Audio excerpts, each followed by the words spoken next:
Today, the Wenatchee Police Department said it closed a 40-year-old homicide investigation thanks to genetic genealogy and the help of law enforcement from across the country and Canada. Carol Trikoff was found dead behind the Stanley Center of North Wenatchee Avenue back in May of 1986. On the morning of May 14, 1986, workers arriving to set up at the Stanley Civic Center on North Wenatchee Avenue in Wenatchee, Washington, found a woman's body behind the building. She was 35 years old. She had been beaten to death and sexually assaulted during the night. The Civic Center was a performing arts venue in the middle of downtown.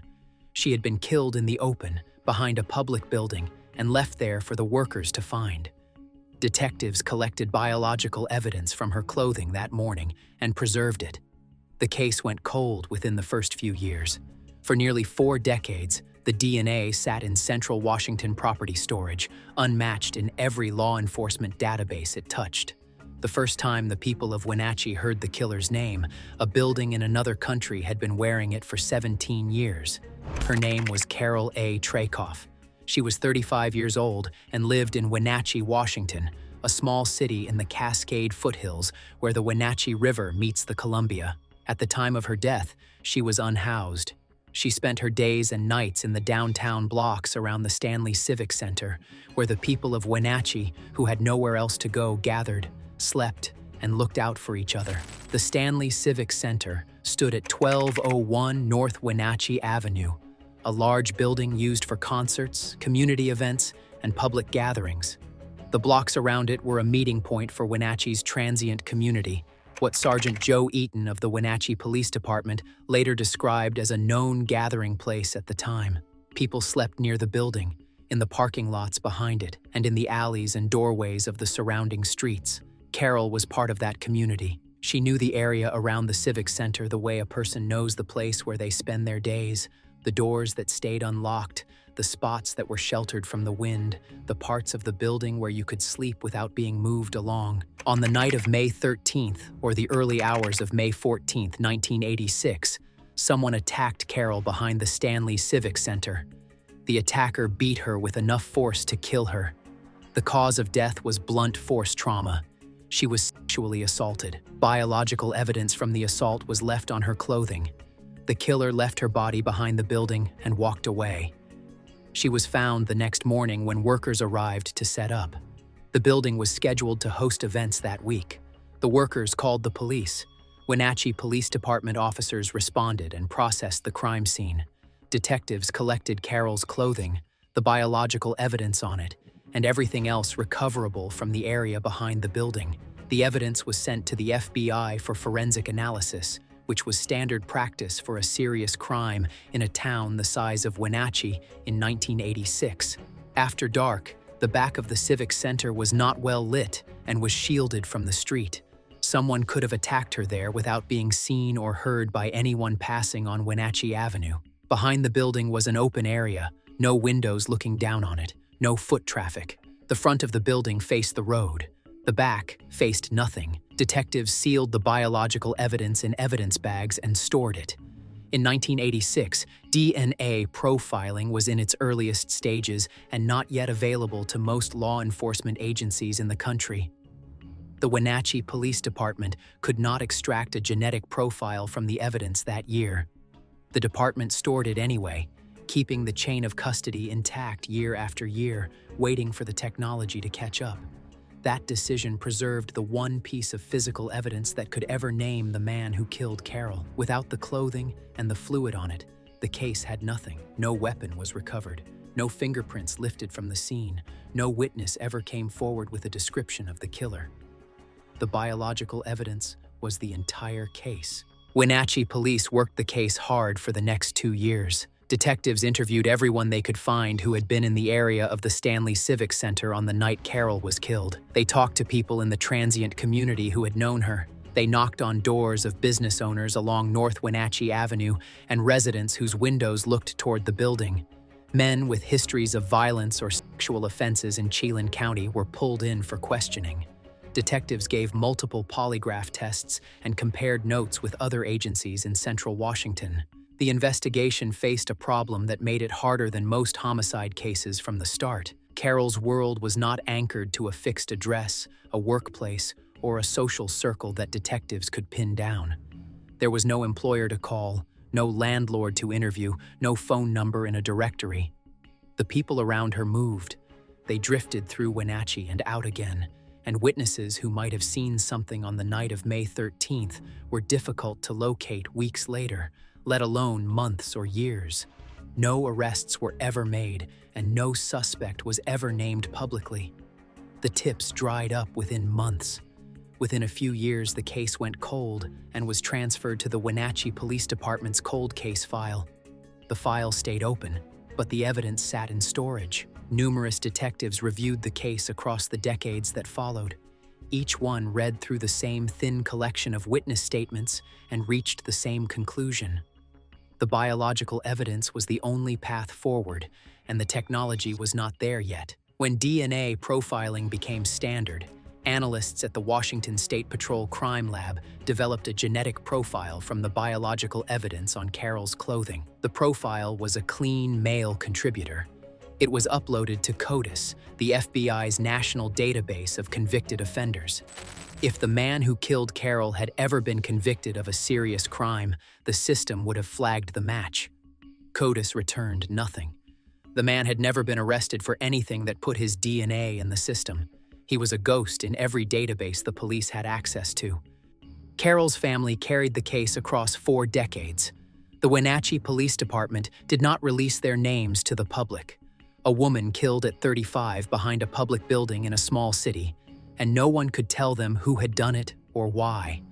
They endured the anniversaries and the silence that followed each one.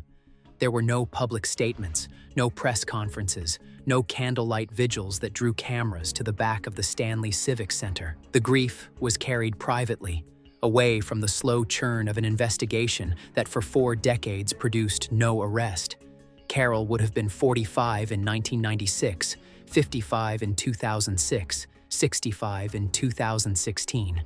She would have been 75 in 2026, the year the case was finally closed. The decades passed, and the phone did not ring with the call her family was waiting for. The investigation moved in slow cycles. Periods of review followed by years of quiet, followed by another detective picking up the file and reaching the same dead end. The family stayed in close contact with the police across all of it. They never stopped pushing for an answer to who had killed her and why. In January 2023, Detective Sergeant Ryan Weatherman of the Wenatchee Police Department took the file off the shelf. The case had been carried for nearly 37 years by then, opened and reopened by detectives who came and went. Weatherman read through the original investigation and the decades of follow-up work, the witness statements, the polygraph reports, the long lists of men cleared one by one. He identified the biological evidence as the strongest lead the case had ever produced and started looking at forensic tools that had not existed the last time anyone worked the case. Weatherman coordinated with forensic scientist B. Wright at the Washington State Patrol Crime Lab to re-examine the evidence using current extraction methods. The goal was to develop a profile detailed enough for forensic genetic genealogy, a technique that required far more genetic data than a standard CODIS profile. Funding was the other obstacle. Weatherman worked with the Department of Justice and the Washington Attorney General's office to get the money the genealogy work would need. In July 2024, the Washington State Patrol Crime Lab sent the DNA evidence from Carol's case to Othram, a private forensic laboratory in the Woodlands, Texas. Othram specializes in pulling DNA out of samples that are old, damaged, or too small for normal testing, and has helped solve dozens of cold cases across the United States. The lab used a process called forensic-grade genome sequencing to extract a single nucleotide polymorphism profile from the evidence, a far more detailed genetic map than the standard profile that had been sitting in CODIS. Where a standard CODIS profile uses 20 genetic locations to identify a match, an Othram profile contains hundreds of thousands of points of comparison, enough to detect distant family relationships across public ancestry databases. This technique did not require the killer himself to be in the database. All it needed was a distant relative, a second cousin, or a third cousin.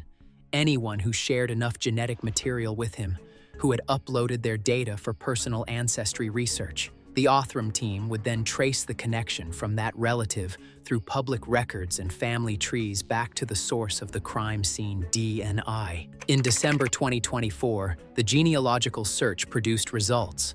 Othram's in-house team built a family tree outward from partial matches in public databases, tracing birth records, death records, and public documents across the United States and into Canada. The main geographic connection pointed north of the border into the interior of British Columbia. The DNA results were submitted to Canadian authorities for comparison through that country's version of CODIS, and the Royal Canadian Mounted Police assisted with the cross-border work. On February 24, 2025, the Washington State Patrol Crime Lab confirmed the match. The genealogy pointed at a single man. His name had never appeared in the case file. He had never been a suspect. No detective in 40 years had ever looked at him, and he had been dead for 17 years. Detective Brian Hewitt of the Wenatchee Police Department tracked down the suspect's only known living blood relative, a sister in Gold Bar, a small town in Snohomish County, Washington. Hewitt explained what the investigation had found and asked for a voluntary DNA sample to confirm the genealogical match. The sister cooperated. What she told investigators next was something the police were not expecting. She said she was not surprised her brother was the suspect because of his aggressive behavior. She had known him in a way the rest of the world had not. Inside the family, he had been a different person than the one Kamloops knew. She had carried that knowledge for decades. His name was Henry B. Leland. Henry Leland had been unhoused in Wenatchee in 1986, part of the same transient community Carol belonged to. The two of them were not strangers. According to the Wenatchee Police Department, they had been seen together in the days before Carol was killed. Investigators believed the two of them had been alone at the time of the attack. Leland knew the area around the Stanley Civic Center the same way Carol did. The parking lots, the alleys, the spaces where people slept, and where they were left alone. He was someone she knew. After the murder, Leland continued moving between Wenatchee and Kamloops, British Columbia, a city in the interior of the province about 200 miles north of the border. He lived the same transient life he had lived before, crossing back and forth between the two cities for years. Nobody ever questioned him about Carol's death. He was never fingerprinted or asked to provide a biological sample. The same conditions that made Carol difficult to investigate as a victim made Leland invisible as a suspect. Neither of them showed up in the systems detectives used to build cases: the records of employment, the listed addresses, the documented relationships. He was as hard to find as she had been. In Kamloops, Leland became known to the social services community. People who worked in shelters and outreach programs recognized him. He slept outside when the shelters were full and moved through the same cycle of soup kitchens, warming centers, and temporary beds that thousands of homeless people in small Canadian cities move through. Over the years, he became one of the recognizable figures of the city's unhoused community, a man whose face was known to the workers and volunteers who kept people like him alive through Kamloops winters. On December 5, 2007, Henry Leland died of hypothermia in Kamloops. He was found outside, alone, after a winter night on the streets. He was Indigenous, and his death moved a city where homelessness was already a visible and growing problem. Bob Hughes, the executive officer of ASCA Wellness Society, later spoke about what the loss had meant in Kamloops. Many folks, not even street-involved, knew of him, Hughes said. People felt they had to do something to recognize a man who had died on the city's streets, and the death became a flashpoint for conversations about supportive housing. In 2009, 2 years after Leland's death, the province of British Columbia opened a 28-unit supportive housing facility at 506 St. Paul Street in downtown Kamloops. The building had previously been the Whistler Inn, purchased by the province for $1.2 million in 2007 and renovated at a total project cost of $4.45 million. It was Kamloops' first Housing First project for the unhoused, with a $2.3 million provincial grant covering most of the renovation. The building was funded by BC Housing, operated by ASC Wellness, and called by the province a step toward breaking the cycle of homelessness in British Columbia. The province named the building the Henry Leland House, A BC government press release at the opening described Leland as an Aboriginal man who had lived on the streets of Kamloops for many years and was regarded by the community as a kind soul. The sign went up on the building in letters large enough to read from the street, on a downtown Kamloops corner that pedestrians passed every day. For 17 years, residents of the city walked past a facility named after a man who had beaten and sexually assaulted a woman behind a civic center across the border in Washington state. Social workers operated programs inside a building that carried his name. People who had experienced homelessness slept in rooms under a sign honoring his memory. School children passed it on the way to class. Visitors to Kamloops who saw the sign on St. Paul Street had no reason to think the building was anything other than what the province had said it was when it opened. Bob Hughes and the staff of ASK Wellness ran their programs out of a building named for one of the men they had originally set out to help. The story the province had carved into the sign in 2009 was the only one the city had ever heard about him. The name went unchallenged for 17 full years. Nobody knew. On May 14, 2026, exactly 40 years to the day after Carol's body was found, the Wenatchee Police Department announced that the case had been solved. Sergeant Joe Eaton served as the department's spokesperson at the press conference in Wenatchee. In an official statement, the department called the identification a significant breakthrough in a case that had remained unresolved for nearly 39 years. The department credited the Washington State Patrol Crime Lab, Othram, the Royal Canadian Mounted Police, Governor Bob Ferguson, Attorney General Nick Brown, and the Washington State Legislature for funding the forensic work that had made the identification possible. "We had no answers for 38 years, Eaton said, and here we are, 2 years past that, at the 40-year mark, where we get to recognize and give that little bit of closure." He told reporters it was incredible that the case had been carried as cold, not closed, for so long. Detectives could still walk into the property room and pull out items of evidence from 38, 39, 40 years ago and get a positive hit. The big question that remained, Eaton said, was why Carol had been killed. It would have been great if Leland was still alive so investigators could ask him for the answer. The department thanked Carol's family for never giving up and for remaining determined to find her killer. "She would have been 75 years old," the department's statement read. Detective Sergeant Weatherman, who had reopened the case in January 2023 and pushed the evidence through to Othram, had already retired by the time the announcement was made. The work he had started in 2023 produced the answer he had spent 2 years pursuing, and he was already out of uniform when it landed. No charges were filed. The suspect had been dead for 19 years, frozen on a Kamloops street nearly 2 decades before his name reached the public. The case was closed as solved, but would never see a courtroom. 6 days after the announcement, on May 20th, 2026, ASK Wellness took down the Henry Leland House sign. Bob Hughes told CBC that removing it was more than courteous. It was the right thing to do. He told CFJC that the situation showed the perils of naming a building after someone, no matter how well-intentioned the gesture had been or how widely supported. The naming had been intended to honor a man the community had grieved. Now it meant something else, something the city could not have known back then. Leland had not been the person they had known, Hughes said, and had obviously committed a horrendous offense. The building would remain nameless while ASK Wellness consulted with elders from the Kamloops to Secwepemc and the Skeetcheston Indian Band to select a new name.